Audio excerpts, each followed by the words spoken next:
జరిగినటువంటి అవకతవకల మీద విద్యార్థులతో మాట్లాడడానికి ఇక్కడికి రావడం జరిగింది. కేసీఆర్ గారి పరిపాలనలో కూడా అవకతవకలు జరిగినటువంటి విషయాన్ని విద్యార్థులు ఇక్కడ చెప్పడం జరిగింది. ఆనాడైనా ఈనాడైనా విద్యార్థులతో ఎప్పుడైనా వాళ్ళకు న్యాయం జరగాలనే కోరుకునే వాళ్ళం. మేము తెచ్చుకున్నదే తెలంగాణ విద్యార్థులకు, తెచ్చుకున్నదే తెలంగాణ యువకులకు ఉద్యోగాలు రావడానికి కోసం. ఒకవేళ ఇదివరకు జరిగినటువంటి అన్యాయాన్ని చూసే విద్యార్థులు ప్రభుత్వాన్ని పోగొట్టిన విషయం మీరే చెప్తున్నారు ఓపెన్ గా, దానిలో వేరే ఒపీనియన్ లేదు. కానీ ఇప్పుడు మరి మీ మెడల మీద మీ భుజాల మీద గద్దెనెక్కినటువంటి రేవంత్ రెడ్డి ప్రభుత్వం ఏం చేస్తుంది 2 సంవత్సరాల నుంచి నేను అడుగుతున్నా. దాన్ని ప్రశ్నించడానికి వస్తే మీరు కూడా వాళ్ళ మాయలో పడిపోవడం అన్నది చాలా దారుణం. మేము మిమ్మల్ని కోరేది ఒకటే, పోలీసులను కూడా కోరేది ఒకటే, కాంగ్రెస్ నాయకులు వస్తే లోపల దాకా తీసుకొని పోయి విద్యార్థులతో మాట్లాడించి, ప్రతిపక్ష నాయకులు వస్తే గేట్ బయట మీరే కన్ఫ్యూజన్ క్రియేట్ చేస్తున్నారు. విద్యార్థులతో ఓపెన్ డిస్కషన్ కోసం ఇక్కడికి వచ్చినాం, కానీ అది కూడా కాదంటే ఇక్కడ కాకపోతే ఇంకో దగ్గర మాట్లాడుకుంటాం. కానీ ఇవాళ మేము కోరేది ఒకటే, ఖచ్చితంగా గ్రూప్ 1 లో అక్రమాలు జరిగినాయన్నది ఇవాళ ప్రతి ఒక్కరు ఒప్పుకుంటున్నారు. ప్రభుత్వానికి ధైర్యం ఉంటే, చిత్తశుద్ధి ఉంటే మీరు ఎగ్జామ్ క్యాన్సిల్ చేయండి, మళ్ళీ రీ ఎగ్జామినేషన్ పెట్టండి. ఎందుకు పెడతలేరు? ఎందుకోసం దాచిపెట్టుకుంటున్నారు? ఒకవేళ అంత న్యాయం ఉంటే అర్ధరాత్రి ఎందుకు ఇస్తున్నారు మీరు అపాయింట్మెంట్ ఆర్డర్లు? ఇచ్చినటువంటి అపాయింట్మెంట్ ఆర్డర్లలో కనీసం ఇక్కడ ఉన్న ప్రతి విద్యార్థి ఛాలెంజ్ చేస్తున్నాడు, మా పేపర్లు మేము ఇస్తాం, మీరెవరైతే ర్యాంకర్స్ ఉన్నాయో వాళ్ళ పేపర్స్ ఇవ్వమని అడుగుతున్నారు. ఎందుకు వెనక్కిపోతుంది ప్రభుత్వం? ప్రతిభ ఉండి ధైర్యం ఉండి కరెక్ట్ గా ఎగ్జామినేషన్ రాసినటువంటి విద్యార్థులు ఛాలెంజ్ చేస్తుంటే ఎందుకోసం ప్రభుత్వం వెనకపోతా ఉంది? మేము ఇవాళ కోరేది ఒకటే, అర్హత లేని వారికి ఉద్యోగాలు రావడానికి వీలు లేదు. ప్రత్యేకంగా ప్రెసిడెన్షియల్ ఆర్డర్ ని తుంగలో తొక్కి నాన్ లోకల్ పేరు చెప్పి 8 మంది పైచిలకు ఆంధ్ర ప్రాంతం వాళ్ళని తీసుకొచ్చి ఉద్యోగాలు ఇచ్చిర్రు. మేము ఆంధ్రోళ్లకు ఉద్యోగాలు రావాలని ఉద్యమాలు చేయలే, తెలంగాణ బిడ్డల కోసం ఉద్యమాలు చేసినాం. మా వల్ల తప్పై ఉండొచ్చు, ఆ ప్రభుత్వంలో నేను కూడా భాగస్వామిగా ఉన్నా, తప్పు జరిగి ఉండొచ్చు. మనలో మనం తెలంగాణ వాళ్ళం తప్పు సరిదిద్దుకోవాలి.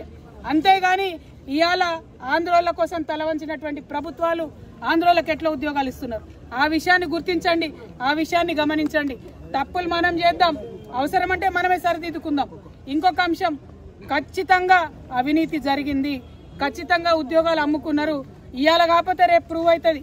కానీ ఇవి ఫేస్ చేసే ధైర్యం లేకనే ముఖ్యమంత్రి గారు కోర్టులకు పోయి, డివిజన్ బెంచ్లకు పోయి, సుప్రీంకోర్టుకు పోయి పేద విద్యార్థులతోని ప్రభుత్వం తలబడుతుంది.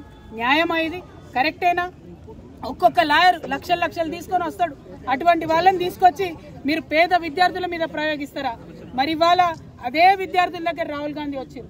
నేను రాహుల్ గాంధీ గారిని ఒకటే డిమాండ్ చేస్తున్నా, మీ బీహార్ ఎన్నికలు ఉన్నాయి కదా, ఇవాళ ఇక్కడ నుంచి నిరుద్యోగుల మాడికి కూడా వస్తాం, ఏవో వదిలిపెడతాం అనుకుంటున్నారేమో, అక్కడికి కూడా వచ్చి మీరు ఇక్కడ తెలంగాణ నిరుద్యోగులు ఎట్లా ఫెయిల్ చేసిరన్న విషయం అక్కడ కూడా చెప్తాం. మీరు ఎక్కడికక్కడ ఏ రాష్ట్రంలో ఆ రాష్ట్రంలో విషయాలు చెప్పుకొని బయట పెడతాం అనుకుంటున్నారేమో, అట్లా కుదరదు. తక్షణమే ఎగ్జామ్ రద్దు చేయాలి. కేవలం గ్రూప్ 1 కాదు, ఏ ఒక్క విద్యార్థికి ఏ ఒక్క అభ్యర్థికి నష్టం జరిగినా ఊరుకునేది లేదు. నేను పోలీస్ వాళ్ళని మళ్ళీ విజ్ఞప్తి చేస్తున్నా, విద్యార్థులతోని ప్రశాంతంగా మాట్లాడుకుందామని వస్తే మీరు గొడవ చేశారు, గేట్లోకి రానియలే.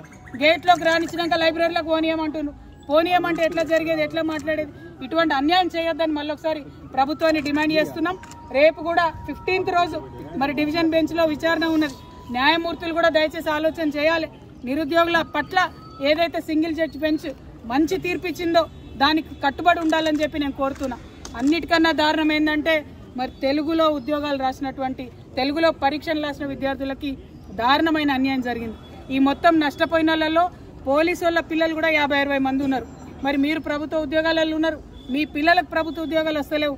అటువంటి ప్రభుత్వాన్ని ఎందుకు మీరు రక్షిస్తూ ఉన్నారని పోలీస్ మిత్రులను కూడా కోరుతా ఉన్నాను.